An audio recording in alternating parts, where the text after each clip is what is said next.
Hello, in this video we are continuing our discussion of section 8.4, specifically on day 2, where we're talking about absolute convergence, and along with that some conditional convergence as well, which we've seen in our previous examples.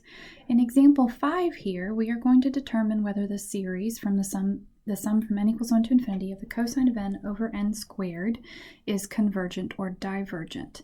And what we're going to use here is the previous theorem, which says that if a series converges absolutely,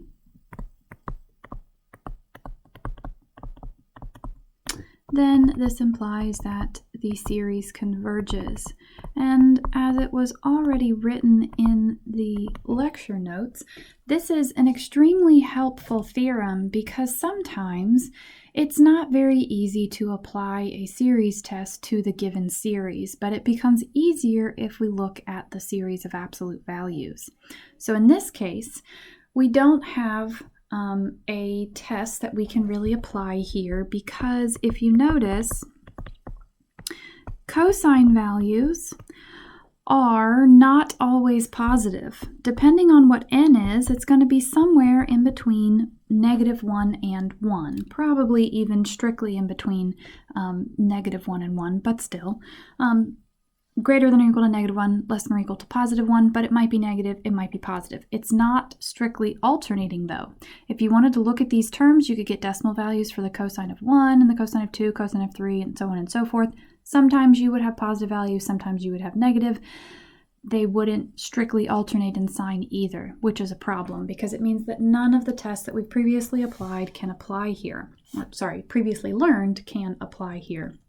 So instead, we are going to look at the series of absolute values. So we will look at the series of absolute values.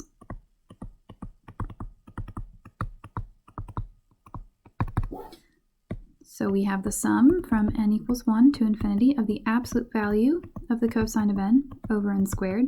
The denominator, n squared, is always positive, so we can remove the absolute values from there. We get the sum from n equals 1 to infinity. We will just have the absolute value of the cosine of n over n squared. Well, notice if the numerator were just a little bit different, let's say we just had a 1 in the numerator, and everything else was the same. This is now a p-series. So because of the fact that this series is very similar to a p-series, that should be an indication to you that maybe you should use one of the comparison tests to compare this to the p-series.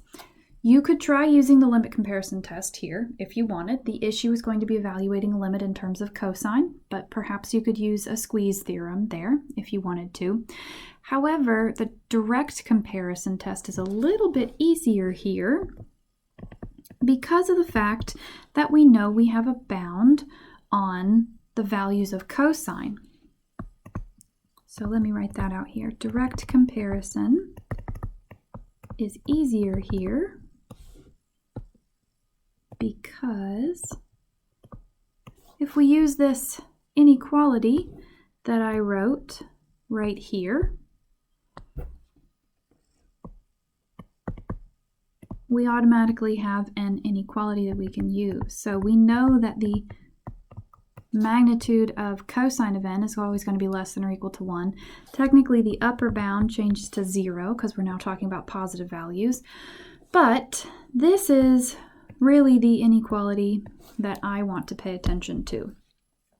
So this means that the cosine of n over n squared is less than or equal to 1 over n squared. And if we think about the direct comparison test, we have this comparison series is larger than our original series. If this comparison series converges, then it's going to force this series to converge as well. Well, the series, the sum from n equals 1 to infinity of 1 over n squared, is a p-series. We've been seeing those a lot in this lecture. With p equaling 2, we know that's bigger than 1, so it converges.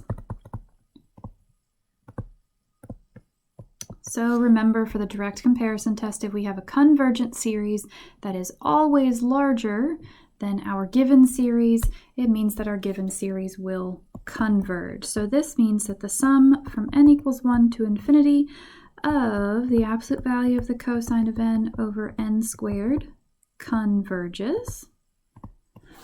But now, relating this back to our original series, we go back up here.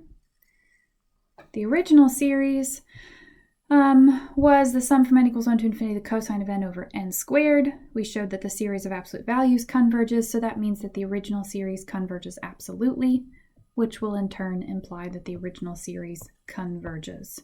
So this means, therefore, the original series,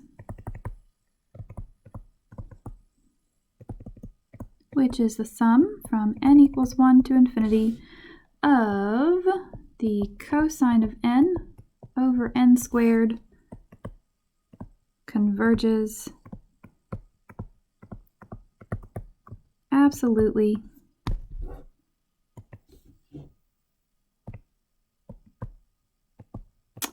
and the previous theorem, the previous theorem tells us that the series converges. Okay, so there we have our final answer, that our original series converges. Technically it converges absolutely, but because this problem only asked us to determine whether it converged or diverged, we don't need the absolutely part. We really just need to know that it converges. And that is our final answer here.